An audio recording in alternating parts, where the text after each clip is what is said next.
اعوذ باللہ من الشیطان الرجیم، بسم اللہ الرحمن الرحیم۔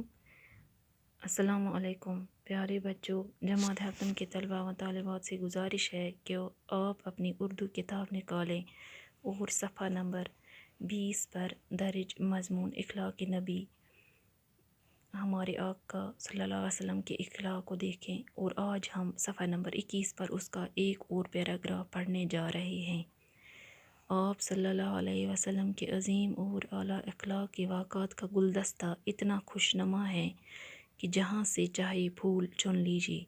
یہاں چند واقعات کا ذکر کیا جاتا ہے جن لوگوں کے شر اور ظلم کی وجہ سے آپ صلی اللہ علیہ وسلم کو مکہ معظمہ سے ہجرت کر کے مدینہ منورہ جانا پڑا تھا۔ فتح مکہ کے بعد آپ صلی اللہ علیہ وسلم نے ان کو معاف فرما دیا اور کوئی بدلہ نہ لیا۔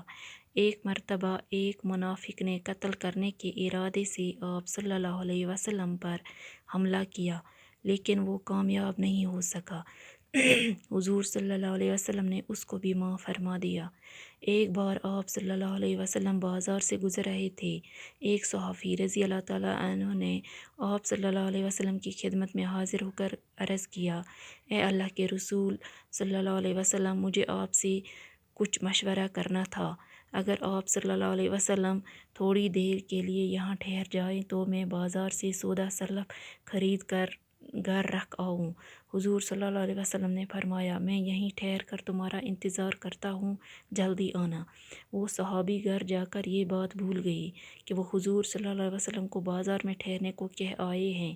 تیسرے دن وہ صحابی رضی اللہ تعالیٰ عنہ جب بازار آئے تو دیکھا کہ حضور صلی اللہ علیہ وسلم وہیں کھڑے ہیں۔ یہ ہے انسانیت کے محسن حضرت محمد صلی اللہ علیہ وسلم کی پاک سیرت، ایفائے عہد اور بے مثال اعلیٰ اخلاق کا نمونہ۔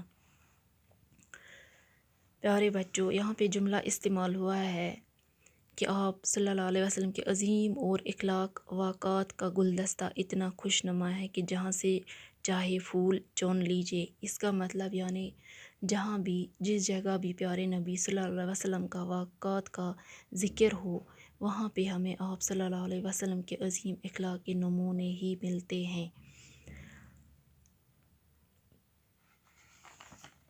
پیارے بچوں، مکہ معظمہ اور مدینہ منورہ عرب کے دو شہر ہیں۔ پیارے نبی صلی اللہ علیہ وسلم کو مکہ معظمہ میں بہت ستایا گیا، کیونکہ دور جہالت میں لوگ پیارے نبی صلی اللہ علیہ وسلم کو انکار کرتے تھے، یعنی نبی نہیں مانتے تھے، جس کی وجہ سے پیارے نبی صلی اللہ علیہ وسلم کو بہت ہی تکلیفیں اٹھانے پڑی۔ ان ظالم لوگوں نے بہت ہی ظلم کیا، شر پہنچایا، جس کی وجہ سے پیارے نبی صلی اللہ علیہ وسلم کو مکہ معظمہ چھوڑ کر مدینہ منورہ جانا پڑا، جس سے ہجرت کہتے ہیں۔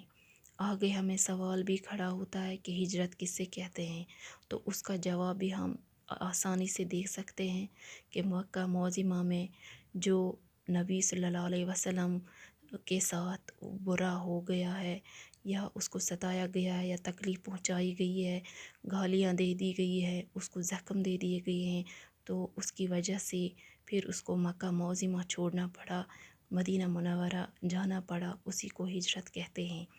یہاں یہ بات قابل ذکر ہے کہ اتنا کچھ کرنے کے باوجود بھی فتح مکہ کے بعد ہمارے پیارے نبی صلی اللہ علیہ وسلم کی پاک سیرت اور خلق عظیم نے ان جیسے ظالم لوگوں کو بھی معاف فرما دیا۔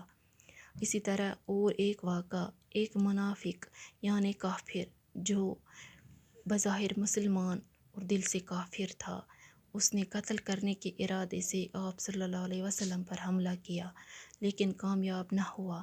تو سلام ہو اس رحمت عالم کے نہایت خوش مزاج پر اور اس کی پاک سیرت پر، جس نے اس جیسے جانی دشمن کو بھی معاف فرما دیا۔ تیسرا واقعہ ایک صحابی کا ہے جس نے پیارے نبی صلی اللہ علیہ وسلم کو راستے میں انتظار کرنے کے لیے کہا، اور اس سے کہا گیا کہ میں گھر سے واپس آ کر مجھے تم سے کچھ مشورہ کرنا ہے۔ تو پیارے نبی صلی اللہ علیہ وسلم راستے میں ہی اس کا انتظار کرتے رہے۔ ایک دن بھی گزر گیا اور دوسرا دن آ گیا۔ جب دوسرا دن بھی گزر گیا اور تیسرے دن تک پیارے نبی صلی اللہ علیہ وسلم اس کا انتظار کرتے رہے۔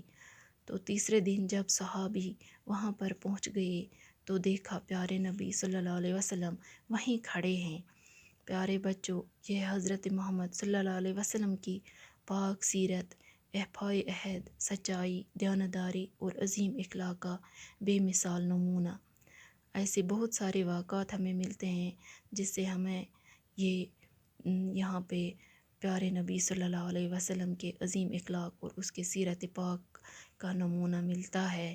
تو آج ہم اتنا ہی پڑھنے جا رہے ہیں، آج کے لیے اتنا کافی ہے، اور آخر پر آپ ان الفاظوں کے معنی لکھ دیجیے۔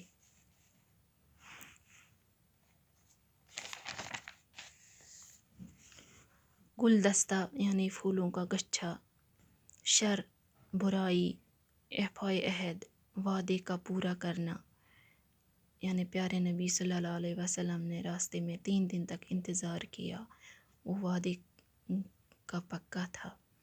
منافق وہ شخص جو بظاہر مسلمان مگر دل سے کافر ہو۔